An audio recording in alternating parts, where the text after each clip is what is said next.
بسم اللہ الرحمن الرحیم۔ السلام علیکم۔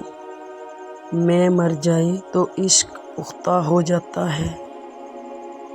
جس شخص نے اپنے راز کو اپنے تک محدود رکھا وہ جلد کامیابی کی منزل تک پہنچے گا۔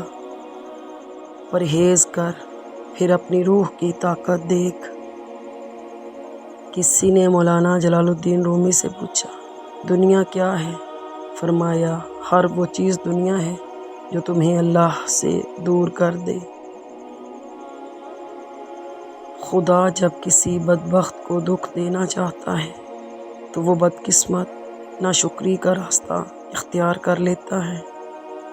جہاں پانی گرتا ہے وہاں سبزہ اگتا ہے، جہاں آنسو گرتے ہیں وہاں رحمت اترتی ہے۔ دنیاوی عقل کی دوڑ صرف قبر کے گھڑے تک ہے، اس کے بعد کے احوال اس کے ادراک میں نہیں آ سکتے۔ وہ صرف انبیاء اور اولیاء بتا سکتے ہیں جن کو عقل خداوندی حاصل ہے۔ تیرا حال یہ ہے کہ اگر تجھے اللہ کی عبادت کے لیے کہا جاتا ہے تو کہتے ہو اللہ غفور الرحیم ہے، بخش دے گا۔ اگر اللہ غفور ہے تو اللہ رازق بھی ہے، رزق بھی عطا کرے گا۔ پھر رزق کے لیے کیوں تم نے رات دن ایک کر دیے ہیں؟ اپنے اندر تبدیلی کی کوشش کرنی چاہیے۔ اولیاء اللہ کی صحبت اختیار کر، تیرے اندر تبدیلی پیدا ہو جائے گی۔ رومی سے کسی نے پوچھا، کون سی موسیقی حرام ہے؟ رومی نے جواب دیا، امیروں کے برتنوں میں چمچ کی وہ کھنک جو غریب اور بھوکے کے کانوں تک پہنچی ہو۔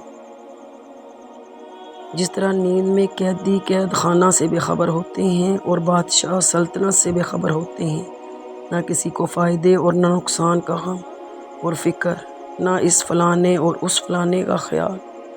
خدا شناس کی یہ حالت بغیر نیند کے بھی ہوتی ہے۔ سبحان اللہ۔ نہر کے کنارے پر سویا ہوا شخص پیاس محسوس کرتا ہے جبکہ پانی بالکل اس کے قریب ہوتا ہے۔ اس کی بدبختی یہ ہے کہ وہ اٹھتا ہی نہیں ہے تو اسے پانی کیسے نظر آئے گا؟ یہی ہمارے حال ہے۔ خدا کی ذات ہمارے بہت قریب ہے لیکن ہم اس کی طرف قدم ہی نہیں بڑھاتے۔ جب موت کا وقت آ جاتا ہے تو طبیب بے وقوف بن جاتا ہے، دوا اپنا نفع پہنچانے میں گمراہ ہو جاتی ہے، روغن بادام خشکی پیدا کر دیتا ہے، ہرڑ سے قبض ہو جاتی ہے، شفا کے سارے اسباب موت کا سبب بن جاتے ہیں۔